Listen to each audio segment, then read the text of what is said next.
Olá, eu sou Bruna Ferreira e nós recebemos aqui nos estúdios do Diário do Brasil Adalberto Maluf, diretor da BYD Brasil, uma marca chinesa que trabalha com carros elétricos. Adalberto também é presidente da Associação Brasileira do Veículo Elétrico. Adalberto, seja muito bem-vindo, é um prazer tê-lo aqui com a gente. Olá, Bruna, obrigado pelo convite, é uma honra estar aqui com vocês e todos os ouvintes do Diário do Brasil. Adalberto, eu queria que você começasse falando para a gente um pouco sobre a sua história, de onde você veio e qual foi esse caminho que você precisou percorrer para chegar em uma empresa, né, como a BYD. Bem, eu sou piracicabano, né, aqui no interior também, fui fazer faculdade em São Paulo, fiz mestrado, depois eu fui trabalhar com organizações internacionais, fiquei 7 anos coordenando o programa de mudanças climáticas da Fundação Clinton, do ex-presidente dos Estados Unidos, e na época a gente fez projetos em várias cidades com ônibus elétricos, mobilidade, energia limpa, gestão de resíduos sólidos, né? Antes eu tinha passado também pela Prefeitura de São Paulo, na área pública, e aí, naquele momento, eu cheguei a coordenar um projeto do Banco Interamericano, que testou ônibus elétricos em várias cidades da América Latina, e acabei conhecendo a BYD. Eles estavam vindo para o Brasil lá em 2014, 2015, já despontavam como um dos maiores fabricantes de veículos elétricos do mundo. E aí eu fui ser o primeiro funcionário da empresa no Brasil, foi muito legal, né, passar por essas dificuldades de se abrir uma empresa no Brasil, né, e colocar todas essas temáticas da sustentabilidade, mas foi muito legal, foi muito bom viver esse momento, que é um momento de grande transição mundial, dos veículos elétricos, da energia limpa, a sustentabilidade como um todo, né, ganhando muito espaço na agenda política, econômica, inclusive social, né, em relação à melhoria da qualidade de vida e essa busca que as cidades têm. Então, assim, depois desses 7 anos lá, hoje aqui na BYD, 8 anos já, né, aqui na BYD, e há 2 anos estou como presidente da Associação Brasileira do Veículo Elétrico, também lá como vice-presidente da Associação de Geração Distribuída de Energia Solar Fotovoltaica, e é muito bom ver como os setores estão crescendo no Brasil também, assim como o mundo. A gente está um pouquinho mais lento do que o resto do mundo, mas pelo menos muita coisa legal está acontecendo. E agora sim, para a nossa audiência entender um pouco melhor, né, a BYD é referência quando a gente fala de veículo elétrico. Sim. Queria saber qual que é o diferencial desse tipo de automóvel, né? Quais são as vantagens de se trabalhar com um veículo elétrico? Claro. Bem, o veículo elétrico, assim, inicialmente a gente pensa muito na questão ambiental, né? Ele não emite poluentes locais, ele reduz os gases de efeito estufa no ciclo de vida completo, mas além disso os veículos elétricos reduzem o ruído urbano, que melhora muito a qualidade de vida das pessoas, né? Ele melhora muito o dirigir, né, por exemplo, para quem trabalha como motorista, né, você tem ali um dirigir muito mais harmonioso. E hoje, o setor automotivo, a migração para o veículo elétrico tem tudo a ver com grandes políticas industriais de criação da indústria do futuro, da sobrevivência dos empregos no setor automotivo, né. A venda de veículos elétricos, por exemplo, o ano passado, saíram ali de 4% para 9%, esse ano vai chegar a 20% no mundo inteiro. Os grandes mercados tiveram transformações incríveis nos últimos anos. Então, o veículo elétrico, cada vez mais ele caminha para ser o centro de uma nova economia, uma economia muito mais digital, conectada, né, de sistemas mais descentralizados, integrados, compartilhados, até porque a nova geração não quer comprar carro, né? Essa nova geração ela prefere ter o serviço mobilidade, né, o aplicativo e tal. Então, o que a gente vê é que os veículos também migram para agregar muito mais tecnologia embarcada. Então, em poucos anos, até porque o Brasil agora tem a chegada do 5G, né? Então, o 5G você facilita muito que máquina converse com máquina. Então, um carro vai conversar com outro carro, que vai conversar com a infraestrutura, os semáforos, sensores, e todas as tecnologias que vêm da tal da internet das coisas, né, inteligência artificial, todos esses nomes que parecem coisas futurísticas, que cada vez mais são parte da realidade. E como o veículo é um dos bens mais caros que as famílias têm, né, depois da casa própria, é um dos bens que as pessoas mais investem, e ele é o bem que mais tecnologia embarcada traz, então é natural imaginar que em poucos anos todo mundo vai ter um celular que é conectado com o carro, que é conectado com a casa, que vai prever o seu trabalho, as suas viagens, né? Então a gente vai ter uma vida muito mais integrada e digital que o carro elétrico provavelmente vai estar no centro dessa revolução. Parece cenário de filme anos 90, né? Falando sobre o futuro. O futuro parece que chegou, né? Eu queria saber também qual que é o custo de se ter um carro elétrico. A compra dele, né, para você adquirir, é um pouco mais caro, mas eu acredito que a longo prazo exista um balanço econômico que vai compensar. Quanto tempo precisa para ter esse retorno financeiro? Sim, é verdade, o carro elétrico ele chega a custar até o dobro de um carro a combustão, né? Hoje o carro elétrico mais barato do Brasil custa 150 mil. É verdade também que o carro a combustão mais barato também aumentou muito de preço, hoje é uns 70, 80 mil, né? Mas no setor como um todo, a gente usa muito o que em inglês se chama de Total Cost of Ownership, o TCO, né, que aqui seria traduzido como custo total de propriedade. Então, embora o carro elétrico seja mais caro no início, ele custa 90% a menos para operar, se for um carro leve. Se for um ônibus, um caminhão, ele custa 60%, 70% a menos de custo operacional. Basicamente, né, para quem está nos ouvindo possa entender, se você gasta R$1.000 por mês de gasolina, você vai começar a gastar R$100 por mês de energia. Então, alguns nichos de atuação, o elétrico já é viável. O ônibus elétrico foi o primeiro setor que se eletrificou no mundo. O mundo, ano passado, vendeu quase 40% de todos os ônibus vendidos no mundo já foram elétricos, né? O segundo setor que se eletrificou muito rápido foi a logística verde. Então, caminhões de entrega urbano, né? Porque você tem muita restrição para emissão de poluente e ruído nas grandes cidades. Então, o que eles chamam da última milha, né? Que é aquela distribuição, você compra lá um comércio eletrônico, alguma coisa, vem de uma cidade grande um caminhão com centro de distribuição, aí sai uma van, um furgão, um caminhãozinho menor que entrega nas cidades. Esse vem se eletrificando muito. Para ter uma ideia, esse ano, 2022, no primeiro semestre, a gente já vendeu mais caminhões elétricos do que o ano passado inteiro, né? A gente já vendeu o dobro de furgões elétricos nesses 6 meses do que o ano passado inteiro. Assim como o carro elétrico 100% a bateria, nesses 6 primeiros meses, vendeu mais do que o ano passado inteiro. Foram aí 2.900 unidades de carros elétricos, enquanto o ano passado inteiro foram 2.800 elétricos puros. Aí se a gente somar os híbridos plug-in e os carros híbridos, que são aqueles que têm um motor a combustão e um pouquinho de bateria, né? Então ganham mais autonomia, fazem mais quilômetros por litro, aí a gente já está falando, o ano passado foram 35 mil, 1,7% de todas as vendas, e esse ano, no primeiro semestre, mais de 20 mil. Então, um aumento de 50%, quase 50%, algo como 2,5% de todos os veículos vendidos no Brasil já foram híbridos elétricos. É claro que a gente está longe do mundo, né? O mundo, as grandes economias estão vendendo 20%, 30%, 40% de veículos elétricos. Isso traz uma preocupação muito grande para a gente lá na Associação Brasileira do Veículo Elétrico, porque a gente tem muito medo das fábricas brasileiras ficarem desconectadas dos novos parques produtivos globais, né?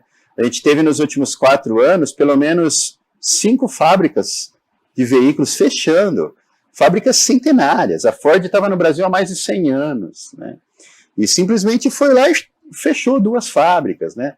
Troller, a fábrica da Mercedes, aqui também muito próximo da gente, ali em Iracemápolis, perto de Piracicaba, de Limeira. Então, o futuro do emprego no setor automotivo depende também desse parque produtivo estar inserido nas tecnologias internacionais, nas metas de eficiência energética, em ter os itens de segurança e qualidade que os veículos lá fora têm. Por isso que o setor automotivo é hoje considerado, por muitos especialistas, uma das grandes fronteiras tecnológicas. Essas revoluções de tecnologias que são feitas no dia a dia para melhorar o veículo, mas também para melhorar a qualidade de vida das pessoas, integrar cada vez melhor com os outros ambientes. Então é um momento muito legal para trabalhar nesse setor. E por falar nisso, né, nós estamos em um ano de eleição. Qual que é o papel do poder público nesse cenário que você fala aqui do Brasil a respeito do carro elétrico, dos veículos elétricos? Claro. Bruna, o que a gente viu é que durante a pandemia, as principais economias do mundo resolveram que para reconstruir as economias deles pós-pandemia, eles já iam aproveitar para fazer um investimento na economia verde. Então você teve o pacote verde na União Europeia, 800 bilhões de euros, o plano de infraestrutura verde do Joe Biden nos Estados Unidos, 2 trilhões, né? A China, o maior plano de desenvolvimento sustentável da história, tem 1,7 trilhão de dólares. Então o mundo está colocando muito dinheiro para fazer a transição energética, da energia limpa, da mobilidade elétrica, da agricultura de baixo carbono, porque as mudanças climáticas estão aí, são reais. É o maior desafio da nossa humanidade, né? E em especial nós que somos do interior de São Paulo.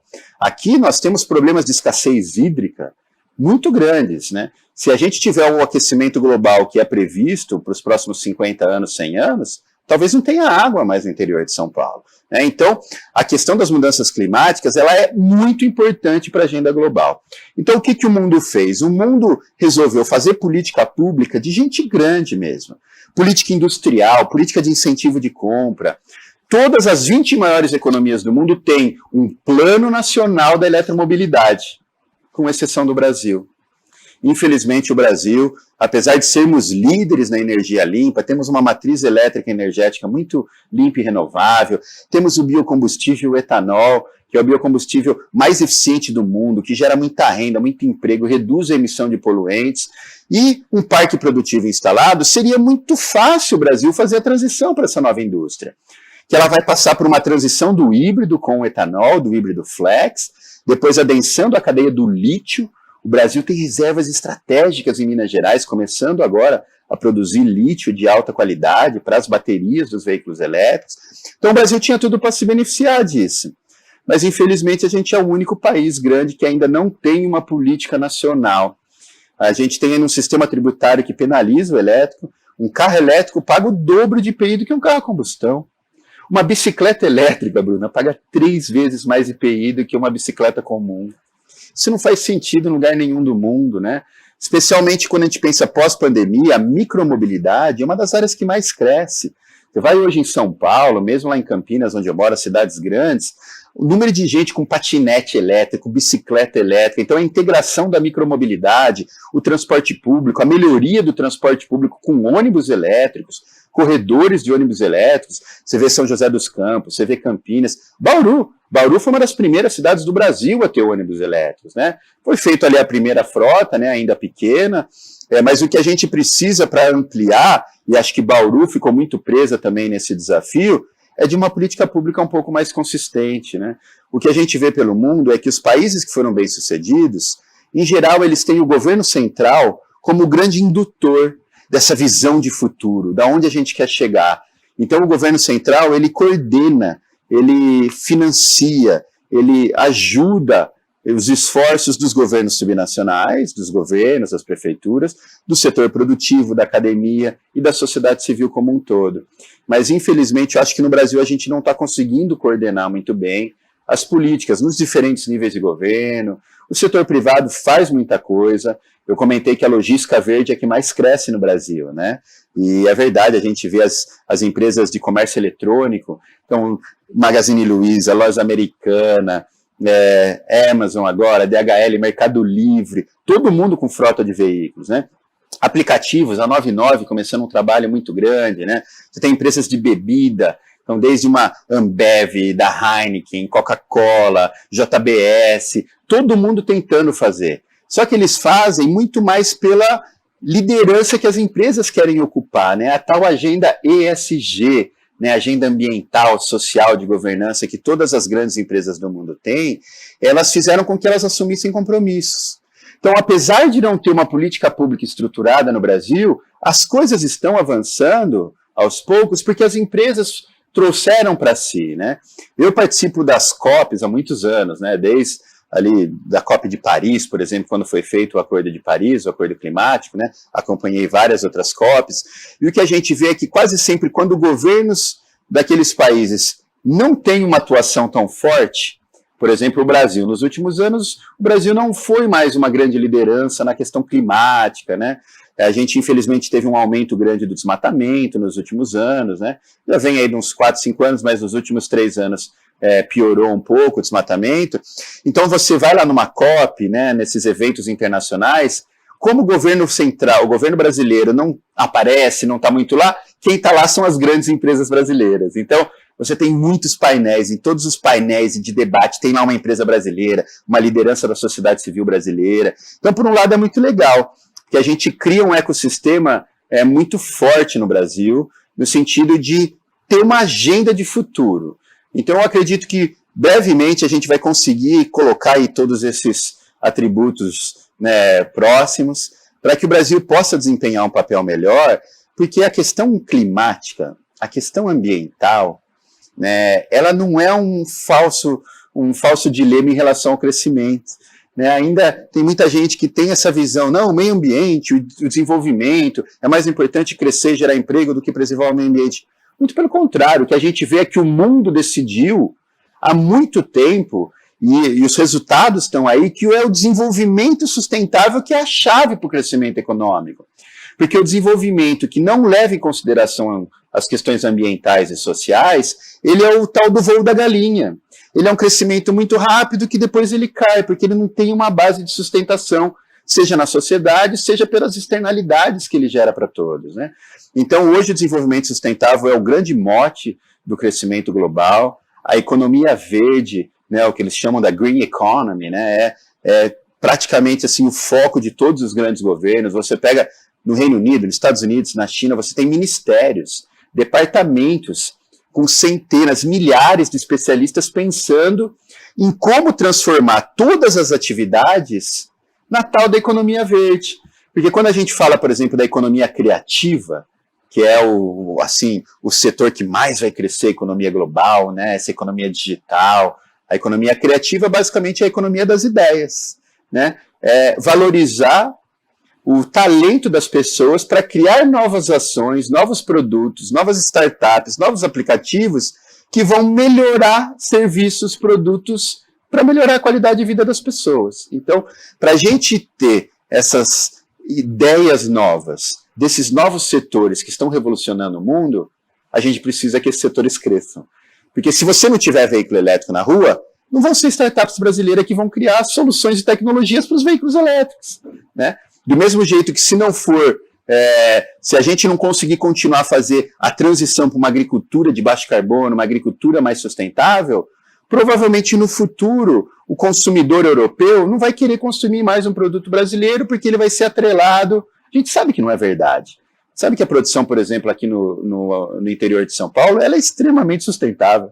O Código Florestal brasileiro é muito bem feito, a legislação ambiental é boa, a gente tem muito contato, né, porque a gente tem, a BYD também tem uma fábrica de painel solar fotovoltaico, né, e o agro é um dos que mais consome. Você vê na prática, o agro brasileiro, ele é sustentável, ele tem políticas, ele mitiga muito os seus riscos, ele aprendeu muito a melhorar os produtos. Só que lá fora, a imagem que tem hoje do Brasil é de um país que não preserva o meio ambiente, é de um país que desmata a Amazônia. Então isso é muito ruim. A gente já viu campanhas de supermercados na Noruega, na Suécia, dizendo que não vão mais vender produtos brasileiros se a gente não melhorar. Então acho que é muito importante a gente entender essas novas dinâmicas globais, o como a questão climática será o centro dessas novas economias do futuro e o papel que o Brasil pode ter, por já ter uma matriz limpa, renovável muito grande. Hoje a gente está falando algo entre 83% e 85% da matriz brasileira já é renovável. A gente só perde para a Noruega e para Costa Rica, né, dos grandes países, assim, a Noruega. E aí você tem ali Suécia, França, muitos países europeus que também têm uma matriz bastante limpa, mas a gente está muito à frente dos Estados Unidos, da China, de outros lugares. Então, nada mais natural que o Brasil, por exemplo, virasse o hub de produção de equipamentos, bens industriais, que tem um alto consumo energético, porque a pegada de carbono dos produtos aqui no Brasil seria muito baixa. Veja, por exemplo, os novos projetos de hidrogênio verde, né? Não sei quantos nossos ouvintes já estão antenados com essa revolução, mas depois do veículo elétrico tem o veículo a hidrogênio, né? E hoje o hidrogênio é uma das maneiras mais eficientes de você armazenar energia. Você tem muitas indústrias que usam hidrogênio nos seus processos produtivos. A Alemanha, depois do pacote verde europeu, assumiu metas assim super ambiciosas de deixar de lado o gás da Rússia e usar energia solar, eólica e o tal do hidrogênio verde. E aí ela chegou à conclusão que para produzir o hidrogênio com uma matriz limpa na Alemanha seria muito caro. Então eles escolheram hubs, o Nordeste brasileiro, hoje no Ceará tem um projeto gigante de hidrogênio, tal do hidrogênio verde, porque a energia que gera o hidrogênio vem das eólicas e da solar. Por isso que eles chamam do hidrogênio verde, que vai ser fabricado no Brasil para mover a economia alemã. Né? Então, a gente se beneficiaria muito dessa transição energética que o mundo vem passando e que o Brasil tem todo o potencial de ser o grande protagonista. Né? Então, você me perguntou sobre eleições. Né? O que as eleições têm a ver com isso? Eu fiz questão de contar esse panorama geral para mostrar, né, tentar sensibilizar os nossos ouvintes de que ou a gente sensibiliza os tomadores de decisão de que essas políticas são importantes para todos nós, porque elas vão gerar o emprego do futuro, elas vão reduzir a emissão de poluentes, o ruído urbano, melhorar a qualidade de vida, ou a gente corre o risco de ter a economia desconectada do mundo político. Né? Então a gente precisa eleger pessoas que estejam antenadas nessas grandes transformações globais. Né? É claro que o agronegócio é muito importante, é claro que o agronegócio mantém a bandeira brasileira, né, a agenda brasileira. Então, é importante, vai ter lá a bancada do agro, a agenda de conservadora de costumes é importante? Sim, para quem tem aquela bandeira mais forte, um pouco sim, um pouco menos. Agora, a agenda econômica, ela impacta a vida de todos. Então, se a gente eleger deputado só porque ele defende isso aqui que é bom para mim, ou faz aquilo ali, aquilo, o cara ali na igreja, o pastor quer que venha vote tal, fulano aqui, o prefeito indicou isso aqui, a gente corre o risco de ter um bando de político que está lá só definindo uma coisinha ou outra e não pensa no macro, nessa grande transição. Não tem como a economia brasileira continuar crescendo separada dessas grandes transformações mundiais. Então, se por um lado o Brasil poderia ser protagonista das energias limpas renováveis, a gente já é muito bom em hidrelétrica, muito bom em eólica, a solar fotovoltaica, em 3 anos, esse monte de telhadinho de energia solar pelo Brasil, aqui Bauru, um lugar que tem muito, né? Temos aqui em Guaimbé uma das maiores usinas do estado de São Paulo, está aqui vizinho de Bauru. Esse crescimento ocorreu em 3 anos com investimento de milhares de pessoas. 1 milhão de consumidores já estão gerando a própria energia. Foram 14 gigas, né? Gigawatt, quer dizer, 14 mil megawatts. É uma coisa assim, um número enorme. É mais do que Itaipu. Né? Em 3 anos, esse monte de telhadinho gera mais energia do que Itaipu. 4 vezes mais do que Belo Monte. E Belo Monte custou 40 bi. Né? Isso aí é investimento de todo mundo. Então, a energia limpa gera emprego. A solar fotovoltaica é que mais gera emprego por megawatt instalado. Só no estado de São Paulo, a gente está falando de 100 mil, 120 mil empregos já no setor solar. Se nós não tivéssemos, né, a proposta que foi aprovada o ano passado, ali que ficou conhecido como taxar o sol, né? Quer dizer, o setor vai continuar crescendo porque o Brasil tem a melhor irradiação solar do mundo, né? A nossa energia é cara, então todo mundo vai continuar gerando energia. Agora, a previsão era que só esse ano e o ano que vem a gente pudesse gerar mais 500 mil empregos e mais um Itaipu em 2 anos, só com esses pequenos telhadinhos na casa, né, das pessoas. A maioria, 75% são residenciais, mas o comércio hoje é o que mais cresce, a indústria também, o agro investe muito. Então são grandes transformações globais que, infelizmente, na minha percepção, os nossos políticos ainda não estão antenados. Parece que a gente tem ainda uma geração de políticos muito antigos, né? E isso, eu vi uma reportagem do New York Times recente que me chamou muita atenção, que eles estavam falando da transição da política no mundo. Que você tem ali muitos países, como o Brasil, que os políticos têm ali de 60, 70 anos de idade, né? Aí na Europa, hoje, você teve uma transição. Hoje a maior parte dos políticos tem 40 e 50, né? Você vê, por exemplo, na Alemanha, né? Primeira vez que a Alemanha tem uma ministra de Relações Exteriores mulher, né? Ela é líder do Partido Verde da Alemanha. A mulher é incrível, assim, eu vi umas declarações dela, umas entrevistas dela, você fica abismado com o conhecimento, mas porque são mais jovens, estão antenados nessas grandes transformações. Eu vou muito para Brasília, né? Então você vai lá ter reunião no Ministério de Minas e Energia, aí você fala de energia solar, de eólica, aí lá o nosso interlocutor, o cara, assim, ele estudou nos anos 70. Naquela época, a energia era hidrelétrica, então ele só estudou isso. É hidrelétrica ou térmica a gás. Ele aprendeu isso. Aí você fala de solar, Ele fala, não, mas solar não dá não tem sol todo dia. Pô, parece que não mora no Brasil, né? Porque o Brasil tem sol todo dia em todo lugar. Mas assim, hoje a tecnologia avançou muito, essa coisa da intermitência das renováveis não é verdade. Você tem sol, você tem muito vento à noite, você tem o biocombustível que é complementar ao regime hídrico. Então, quando não chove, tem muito sol. Quando tem muito sol, não chove. Como a gente tem várias fontes, no agregado essas fontes são estáveis, né?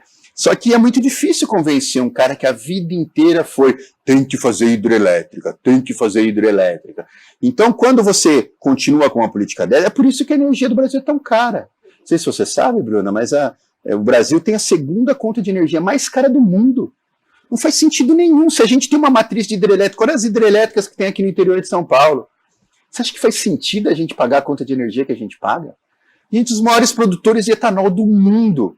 Faz sentido o preço da energia no Brasil ser dolarizada conforme quer as grandes petroleiras mundiais? Não faz sentido nenhum, é uma desconexão que o mundo político tem da realidade das pessoas.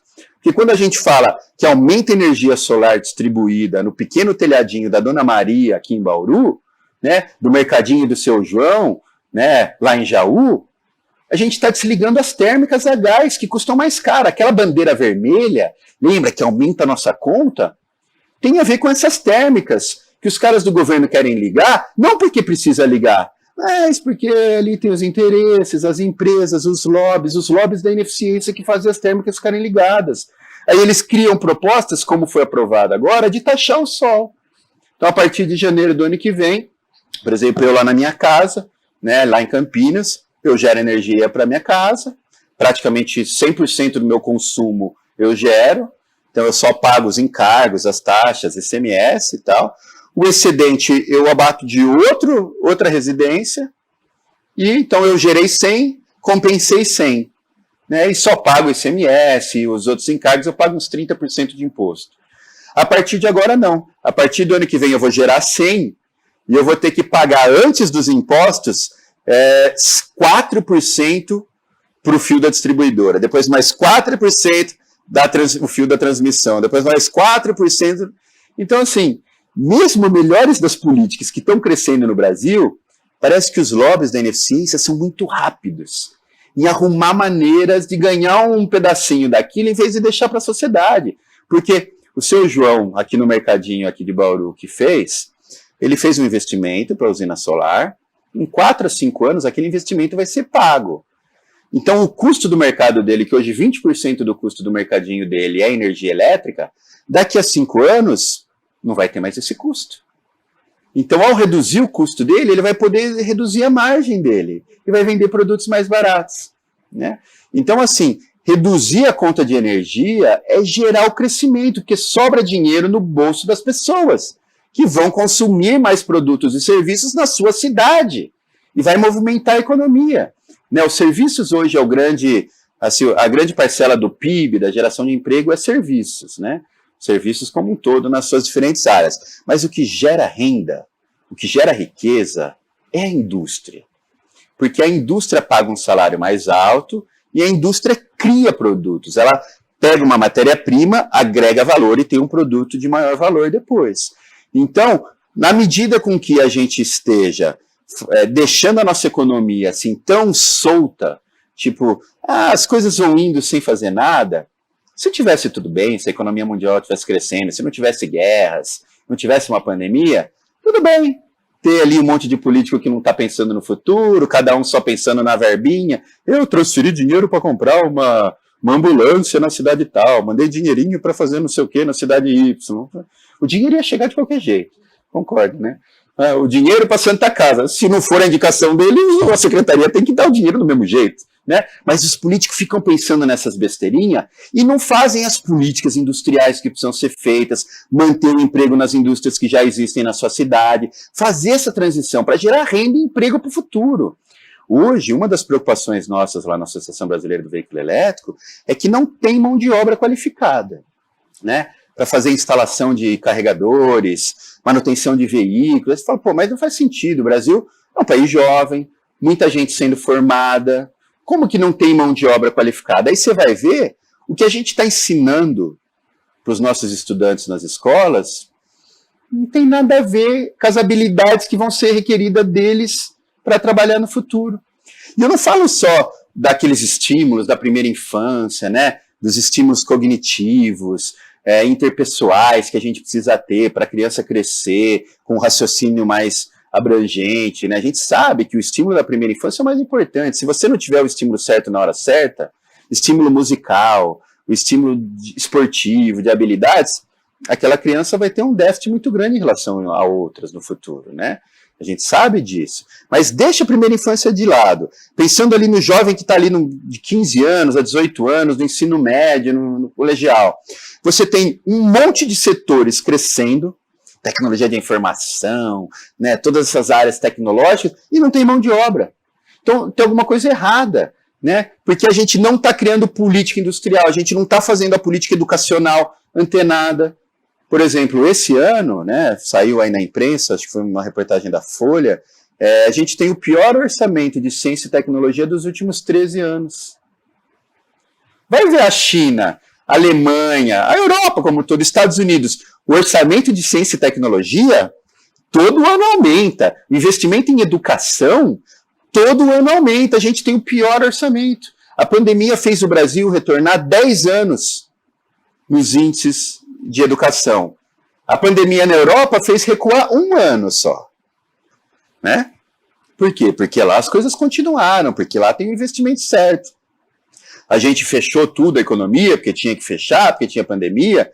Eu fui contra fechar a escola, acho que a escola nunca podia ter fechado, vários países não fecharam a escola, mas beleza, fechou. Vamos levar nossas crianças, agora elas vão aprender de casa. 90% não tem computador dentro de casa, não tem internet. Né? Eu acompanhei muito lá na Prefeitura de São Paulo, né, um trabalho de alguns amigos da Prefeitura, era uma dificuldade. Eles queriam tentar arrumar tablet, computador e levar a internet para casa das crianças, porque não tem. Então a gente deixou algumas crianças com 1 ano, 2 anos, sem nada.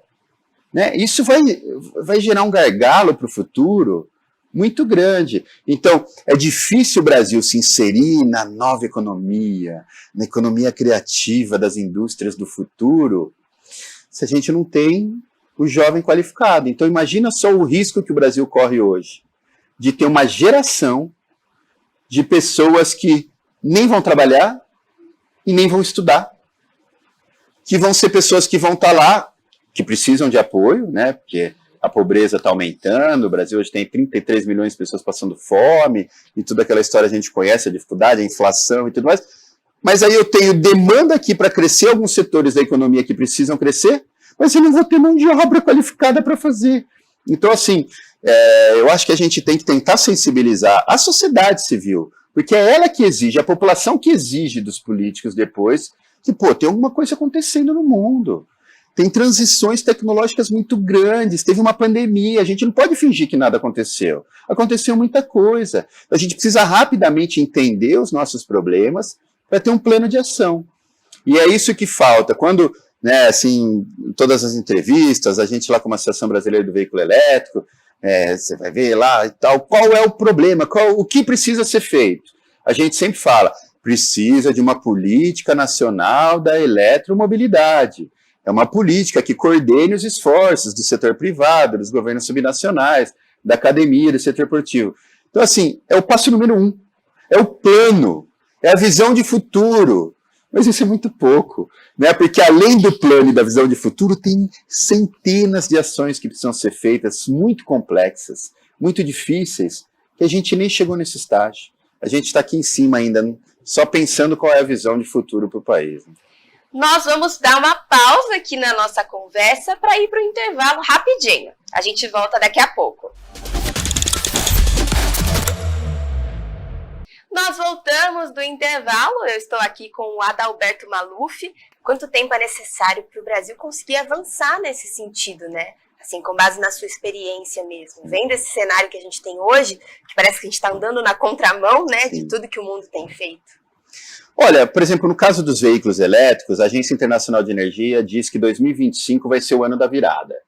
Quando o carro elétrico, o preço do carro elétrico está caindo, o preço do carro a combustão está subindo, porque o padrão de emissão de poluentes e todos está levantando, crise de semicondutores e tal. Então 2025 vai ser o ano onde o veículo elétrico, em tese, vai ser mais barato ou do mesmo preço do veículo a combustão.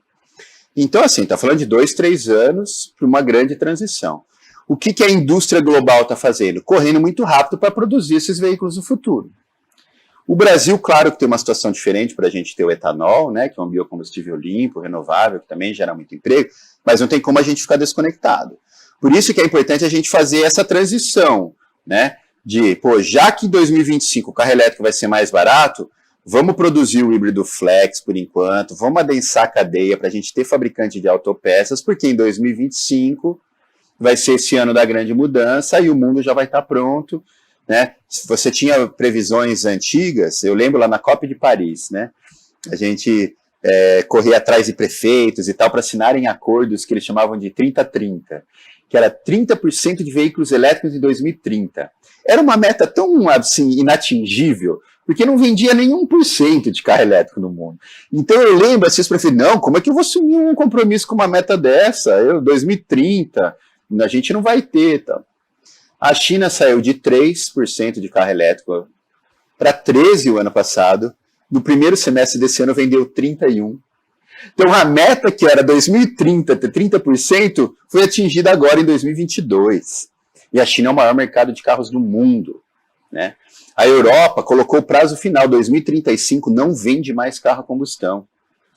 Como o ciclo de investimentos das montadoras demora 5 anos, cada plataforma, 2035, então a partir de 2030, ninguém mais produz carros a combustão na Europa. Então, se a matriz das montadoras europeias não vai produzir mais carro a combustão depois de 2030, ela vai continuar fabricando no Brasil?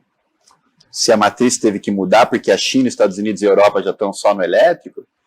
Então, assim, eu acho que a gente corre um risco muito grande de ficar desconectado dessa realidade, porque do ponto de vista econômico, né, algumas tecnologias, elas chegam com tanta força que elas não têm como ficar para trás. A idade da pedra não acabou por falta de pedra. A idade do petróleo não vai acabar por falta de petróleo. O petróleo vai continuar lá. Só que a gente vai parar de queimar um combustível fóssil com alto calor energético num motor ineficiente. O petróleo vai ser usado para outras coisas. Para petroquímicas, para plástico, para querosene de aviação. Tem algumas coisas que vai continuar. Agora, não faz sentido a gente ficar queimando diesel numa picape para ficar rodando dentro da cidade. Não faz sentido. Um trator lá no agro vai continuar com diesel? Provavelmente. Agora, no ambiente urbano, nas cidades, primeiro não faz nem sentido você ter uma picape. Você vai em São Paulo, todo mundo tem SUV em São Paulo. O trânsito, né? SUV 4x4, passar a poça de águas, não faz sentido, sabe? Então, acho que tem muita coisa que vai mudar ainda de como a gente se relaciona com a cidade. As cidades do futuro vão ter a mobilidade sustentável como centro do desenvolvimento, aproximando o trabalho da moradia. Então, assim, não tem mais esse modelo que a gente vê nas cidades do interior, né? Todo mundo mora aqui longe, nos condomínios isolados da cidade, todo mundo pega o carro e vem para o centro da cidade trabalhar, aí à tarde todo mundo vai para cá. Eu quero ir na academia, pega o carro e vai para a academia. Eu quero comprar pão, pega o carro e vai comprar pão. Provavelmente a cidade do futuro não vai ser assim, vai ser a cidade compacta, a cidade de 15 minutos, a cidade que você vai fazer muita coisa a pé, de bicicleta, transporte público de qualidade, né?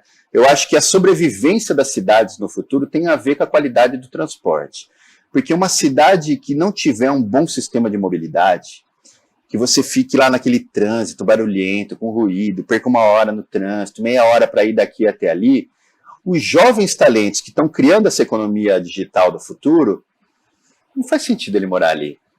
Por que eu vou morar na cidade, no centro de São Paulo, com todos os benefícios de morar no centro de São Paulo, daquela vida cultural, daquelas atividades, daquilo ali, se eu posso morar numa cidade do interior, eu posso morar na praia, faço tudo online, só reunião online, tudo digital, home office, e quando eu quero serviço, quando eu quero aquilo, eu vou ter uma coisa digital que eu posso estar lá, realidade virtual, ou eu pego um carro e vou para São Paulo. Não faz sentido. Quando deu a pandemia, milhões de pessoas saíram de Manhattan. Todo mundo pagava nota preta para morar num apartamentinho minúsculo para morar em Manhattan, em Nova York. Pagava caro porque você morava em Manhattan, né? Aquela coisa linda, você desce todo dia, tá ali, anda do lado do Central Park, aquela vida de Nova York que a gente vê nos cinemas. Com a pandemia, tudo fechado, não fazia sentido você pagar aquela nota para estar lá. Então teve uma desocupação, parece que 15, 20% dos apartamentos de Manhattan desocuparam durante a pandemia. Né? São Paulo aconteceu muito isso. Eu tenho amigos de São Paulo, né, que simplesmente voltaram para o interior. Aqui, muitos por aqui mesmo, até mais para o interior. Eu preciso de uma boa internet. Tem uma boa internet, fica lá no home office trabalhando como se estivesse lá. Então a digitalização da vida das pessoas, que foi acelerada pela pandemia, vai acelerar algumas transformações tecnológicas, que vai puxar alguns setores industriais e tecnológicos, incluindo o carro, celular, eletrodomésticos na nossa casa. Eu não sei qual equipamento vai controlar tudo. Não sei se é o celular, ou o carro, ou o próprio sistema de inteligência da sua casa. Agora, que eles vão estar todos conectados, que você vai entrar dentro do teu carro para ir trabalhar, vai colocar o celular ali, ou vai ser o próprio carro, vai te avisar, sua agenda é essa, a célula aqui já entra no Zoom, você já fala ali, você deixou o ar-condicionado desligado, por favor, desliga o ar-condicionado do meu quarto que eu esqueci. Já desliga. Isso não é futuro, isso vai acontecer daqui 2, 3, 5 anos. Né? Eu lembro, assim, quando eu comecei a trabalhar com carro elétrico, 10 anos atrás, a gente ia lá falar de ônibus elétrico, de carro elétrico, né, projeto do Banco Interamericano, né, e tinha financiamento do Banco Mundial, aquelas coisas, você ia falar com o professor, não, isso é uma coisa de futuro, né, eu não vou ver isso, quem sabe meu filho. Não, prefeito, o senhor vai ver sim, senhor. Estou falando de 5, 10 anos. Não, imagina, isso vai demorar 20 anos. É a realidade. Pode aceitar, né? Porque está chegando, né? E, Adalberto, para a gente terminar a nossa conversa, com base em tudo que a gente já falou até agora, né, nessa defasagem mesmo que o Brasil tem nesse setor, qual que é o cenário dos sonhos para os próximos anos, né? Pensando ali nessas eleições, nos próximos 4 anos, o que você sonha em ver? Possível, né? Pensando no que é possível para a gente fazer. Sim. Olha, eu sonho com um país que entenda e se sensibilize que o mundo está passando por grandes transformações. Por um lado, o aquecimento global é real, vai gerar impactos muito grandes e severos para as nossas cidades, e a gente tem que se preparar para isso. Chuvas extremas, deslizamento de terra, inundações, secas. Então a gente precisa adaptar as nossas cidades, ter cidades mais resilientes às mudanças climáticas. As mudanças climáticas também vão exigir a transformação de uma transição energética, para energia limpa e para retirada dos combustíveis fósseis do dia a dia das pessoas. Então, para isso, a mobilidade elétrica, a indústria do futuro, os empregos dessa nova indústria são muito importantes. Então, eu espero que o próximo governo, seja ele a continuação do governo atual ou um novo governo, ele coloque esses temas na agenda. A gente precisa de política industrial, a gente precisa de visão de futuro e a gente precisa entender que a economia verde é uma necessidade urgente. E nesse processo, o terceiro, e quase sempre o mais importante, né, são as pessoas. Né? A gente não pode esquecer que para ter qualquer coisa, qualquer máquina, qualquer produto, qualquer indústria, qualquer cidade, precisa de pessoas. Então, pessoas, a gente precisa primeiro voltar a reduzir o problema da desigualdade social. Né? O ESG, o E do ambiental está indo muito bem, né, o environment. O G da governança, mais ou menos, algumas empresas mais, outras não. Agora o S de social, a gente está muito ruim, né? A desigualdade social voltou a crescer muito no mundo. Então, acho que não tem como a gente pensar em qualquer tipo de política pública, não dá para falar de mobilidade elétrica sem falar de redução de pobreza. Eu quero argumentar que a mobilidade elétrica é muito boa para reduzir a pobreza, porque reduz a emissão de poluentes, reduz o ruído urbano e cria sistemas de transporte público que podem reduzir as tarifas. Então, melhora para as pessoas que estão em situação de vulnerabilidade maior. Né? Mas não tem como a gente pegar aqui e pensar nessa cidade conectada do futuro, nessa economia digital da vida das pessoas, sem pensar que a gente precisa qualificar as pessoas, ter um sistema de educação bom, a gente precisa superar esses gargalos que foram gerados pela pandemia. Então, assim, é um contexto muito difícil e espero que a política brasileira, né, diminua um pouco essa polarização. Hoje é muito ruim, né, porque está tão polarizado, o fla-flu aí da política brasileira, né, que eu frequento muito Brasília há muitos anos, né, e antigamente eu sentia que a gente ia para Brasília para falar com deputados, para falar com ministros, assim, pelo menos todo mundo estava muito aberto a conversar, todo mundo conversava, eles falavam, vamos fazer, não faziam, mas assim, vamos fazer, vamos tentar, era sempre o gerúndio, né, estamos tentando, vamos fazer, vamos planejar. Um diálogo mínimo, mas né? pelo menos tinha diálogo, mas agora você vai lá, o pessoal não tem tempo, mas você viu, o fulano de tal fez aquilo, o outro ciclano ali, a gente tem que brigar contra isso, e fica só uma briga política que ninguém ganha com isso. Só quem ganha é quem está lá nessa polarização. Eu também não sei nem se ganha, né? Talvez ganhe atenção, o algoritmo, a mídia social, infelizmente, ele reforça essas bolhas que a gente vive, né? Então, a gente tem que furar essas bolhas, entender mais a diversidade do país, entender que a gente precisa prestar atenção mais nas pessoas, em especial nos jovens, para que eles possam estar preparados e resilientes para essas grandes transformações tecnológicas, do emprego, né, da indústria, dos serviços do futuro, em especial que a temática ambiental, da sustentabilidade, esteja na pauta, né? Eu quero ver muitos novos deputados defendendo a agenda ambiental, a economia verde, senadores falando sobre isso, e os nossos presidenciáveis, por que não? Adoraria ver um debate onde os 5 principais presidenciáveis, o que você pensa da economia verde, da energia limpa renovável, né? Infelizmente, hoje eles só ficam falando sobre um monte de outras coisas, mas eu queria muito ouvi-los. Inclusive, lá na BVE a gente vem tentando, tivemos reuniões com alguns presidenciáveis já, né, com coordenações de campanha, e eu sinto que eles estão entendendo que alguma coisa vai precisar ser feita. Espero que eles possam, à medida que assumam aí no ano que vem, colocar o Brasil a pelo menos ter uma visão de futuro, depois um planejamento integrado, coordenado, e que a gente possa exercer esse planejamento de uma maneira eficiente. Vamos aguardar os próximos capítulos, né? Vamos ver o que nos espera. Muito obrigada, viu, Adalberto, pela sua companhia aqui, pela nossa conversa, foi muito boa. Volte sempre aqui para o Diário do Brasil, foi um prazer ter você aqui. Prazer foi todo meu, Bruna, muito obrigada pela oportunidade. Em nome da Associação Brasileira do Veículo Elétrico, eu agradeço.